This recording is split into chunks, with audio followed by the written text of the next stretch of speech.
welcome back to the deep dive.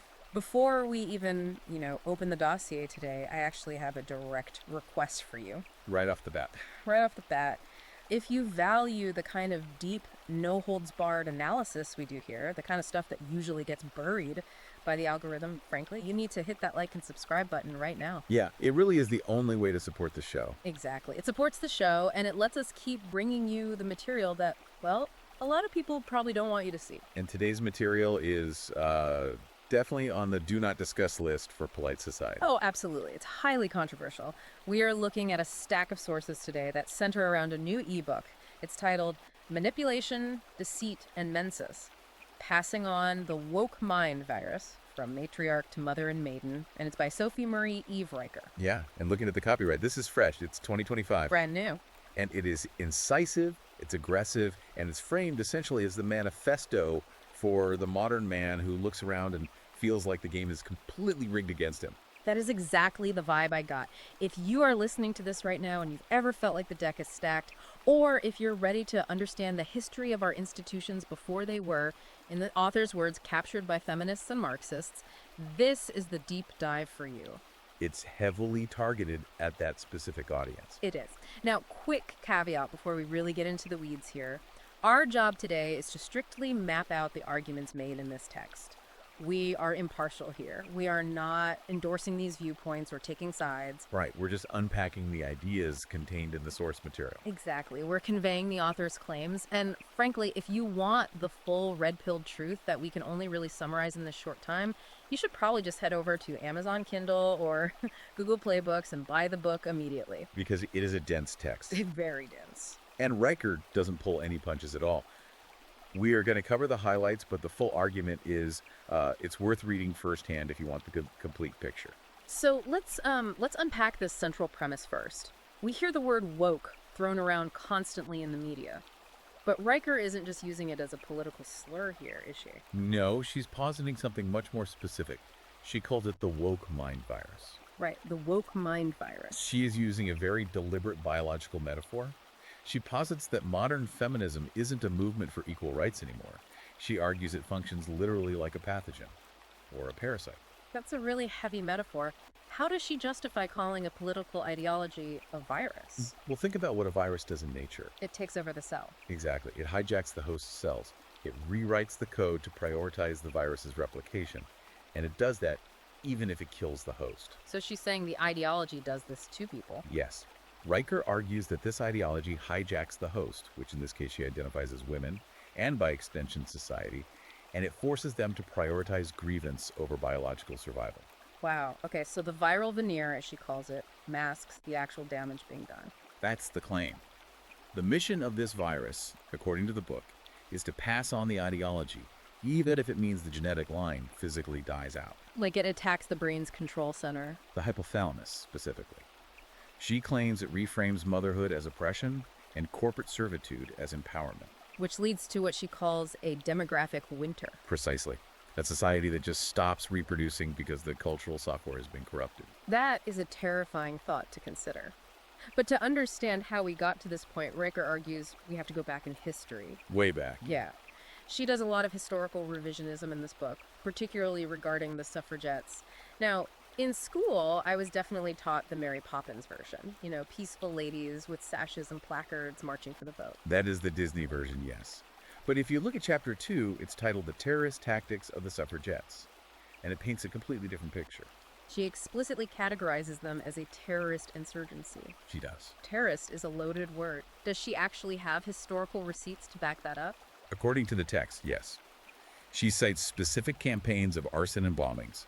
She details the burning of the Orchid House at Kew Gardens in 1913. Okay. She also mentions the attempt to burn down the Prime Minister's house, Lloyd George. So her argument is these weren't peaceful protests at all. Right. She claims they were violent acts of coercion designed to inflict maximum economic damage. Okay, so there was violence. But the detail in this chapter that really stuck out to me, and this feels incredibly relevant to today's cancel culture, Yeah. was the White Feather campaign. I had actually never heard of this before. It is a crucial part of the author's point about the origin of social shaming. This happened during World War I. Okay.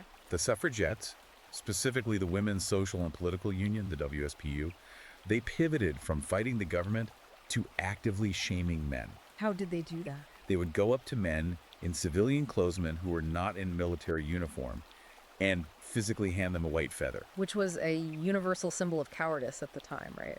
Yeah. Exactly. In public, on the street, in front of their dates or their mothers. They were publicly shaming men into going to the trenches to die. Yeah. The book highlights what Riker sees as a profound hypocrisy here.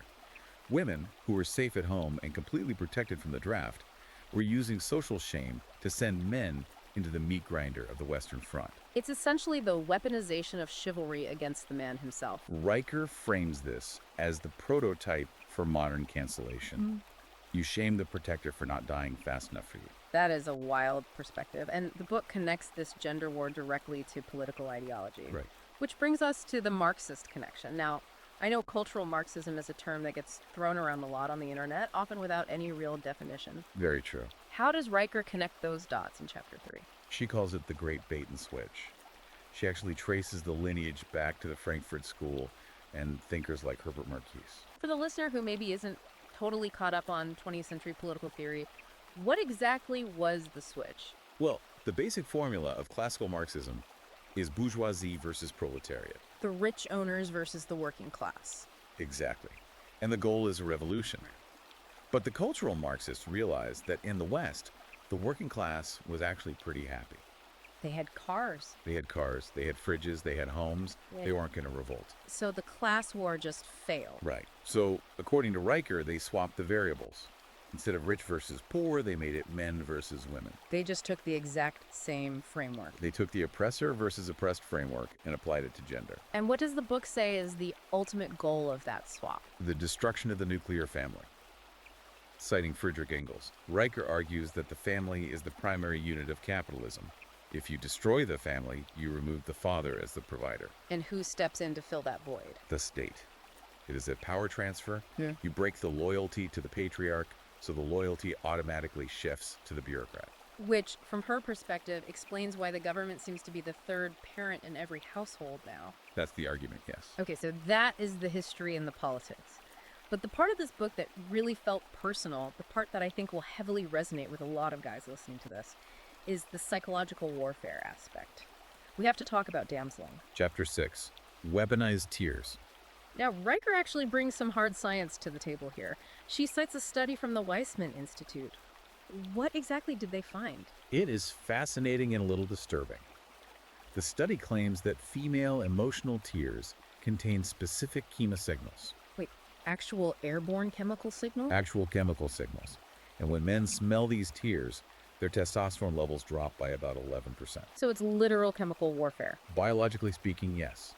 Riker argues this is an evolutionary hack. In the wild, it lowered male aggression and triggered a caretaking response. It made the man stop fighting and start protecting. But how does she say that translates to the modern world? Riker argues it's now used to bypass logic and due process. It's a biological override switch. And she points to the Believe All Women movement as the institutionalization of this biological reflex. And the case study she uses? Well, we all watched it. The Johnny Depp versus Amber Heard trial. Right. The book frames this as the exact moment the mask slipped. How so? Like, what does she mean by that? She claims it showed how the damseling tactic is used to completely destroy a man's reputation without evidence. But because the trial was televised for the first time, men saw the mechanism in real time. They saw the weaponization of victimhood on a global stage. But here is the trap, right? If you try to fight back against this, or even if you just try to be stoic and ignore it, you get hit with the toxic masculinity label. And this is what Chapter 7 calls the double bind. This is a really important concept for the listener to grasp. A double bind is a psychological situation where you lose no matter what choice you make. Walk us through the choices men have, according to the book. If you are strong, stoic, and aggressive traditional male traits, you are labeled toxic. You are deemed a danger to society. Right. But if you are weak, emotional, or vulnerable, you are despised. You're called a soy boy. Nobody respects the weak man. Exactly. Riker points out the paradox here. Society demands the toxic shield, meaning rough men with guns, to protect the very safe spaces that feminists are demanding. So they want the protection of the king, but they want to strip him of his sword until the exact moment they need it. That's exactly how she frames it. Speaking of stripping away masculinity, let's look at where the book claims this indoctrination begins. The war on boys and education. This part of the text was incredibly intense. Chapter 11, the indoctrination interface. It really feels like she's arguing schools have completely pathologized normal male behavior. They have. Riker uses the Pop-Tart pistol incident to illustrate this point. Remind the listeners what happened there. This was the case of Josh Welch, a young boy in elementary school. He chewed a pastry, a breakfast Pop-Tart, into the shape of a gun. He didn't even have a weapon. He had a pastry. And he was suspended from school. Suspended for his imagination. Riker argues it illustrates a zero-tolerance policy for male nature. But it goes much deeper than just suspensions. She discusses what she calls the Ritallinization of boys. The medical angle. Right.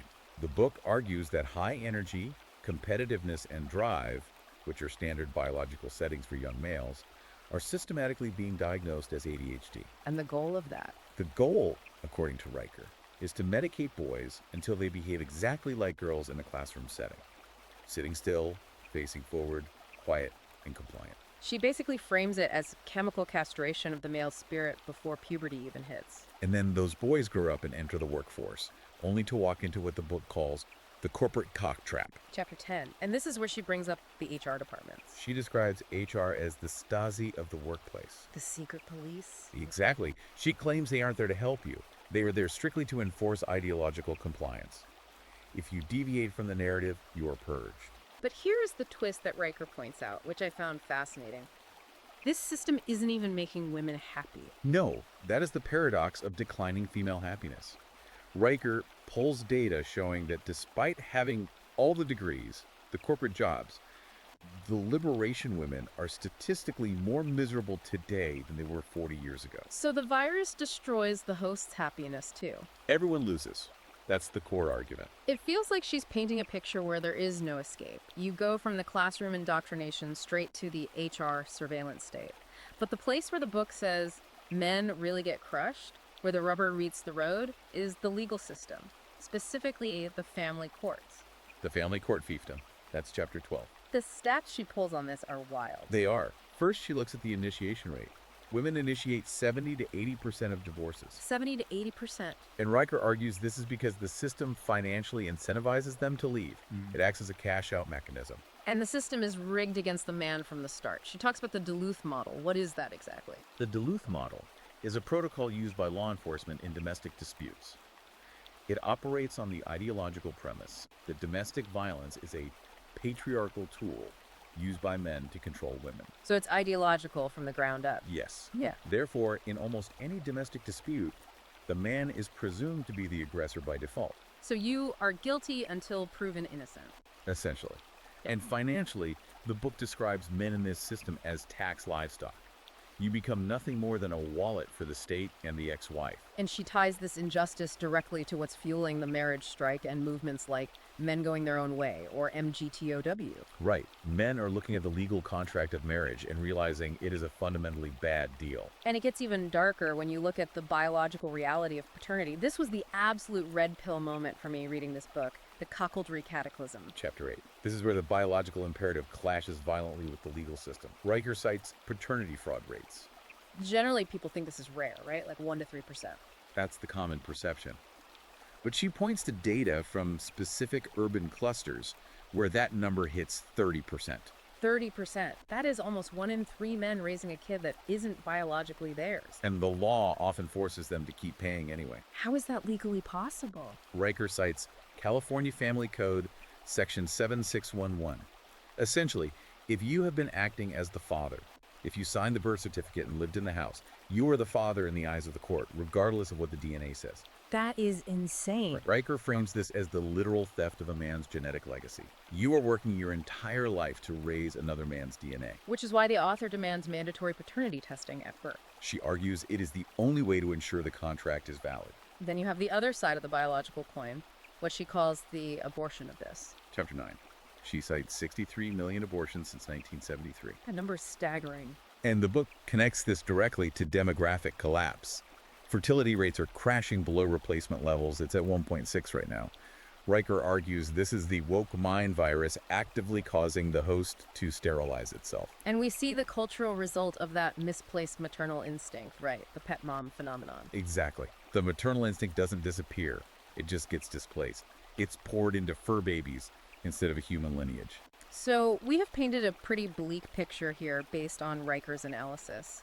The institutions are captured, the laws are rigged against men, and basic biology is being denied. But the book doesn't just leave the reader in the pit. There is a specific solution proposed. The traditional turn, that is chapter 16. What does that look like? Is she just saying go back to the 1950s? Not exactly. It is about rejecting the virus actively. Riker advocates for strategic homemaking. She says couples must reject the dual income trap. Because she argues the dual income model actually lowers happiness and wealth. Right. Because you are paying twice the taxes and outsourcing your entire life to childcare and conveniences. But there is a physical component for men, too, in this chapter. A huge one. She tells men to actively reclaim their testosterone, lift heavy weights, get physically strong, and she talks extensively about avoiding plastics and soy. Because of the xenoestrogens. Right. Chemicals that mimic estrogen in the body and lower testosterone. She wants men to physically rebuild their biology to resist the soyification of the modern world. And she points to real communities that are making this work today. She does. She mentions places like Cache Valley, Utah, or groups known as the Radical Homemakers. These are communities that have intentionally returned to traditional gender roles, and they report much higher happiness and stability. It is about building a fortress against the cultural chaos. And this brings up a massive concept in the book, the archetype of the patriarch. She argues he isn't the villain, he is an absolute necessity. Chapter 14, the necessity of the patriarch. Riker uses a really powerful historical contrast here to make her point. The HMS Birkenhead versus the Costa Concordia. The Birkenhead was the ship where the soldiers stood on deck to die, right? Correct. It sank in 1852. There were not enough lifeboats. So the men stood in strict military formation on the sinking deck so the women and children could get to safety. Wow. That is the archetype of the king. Male disposability for the protection of the vulnerable. Versus the Costa Concordia, where the captain famously tripped and fell into a lifeboat, fleeing the ship while the passengers were still trapped on board. All right. The book argues that when society demonizes the patriarch, when you actively try to kill the king archetype, you don't get a feminist utopia. You get the Costa Concordia.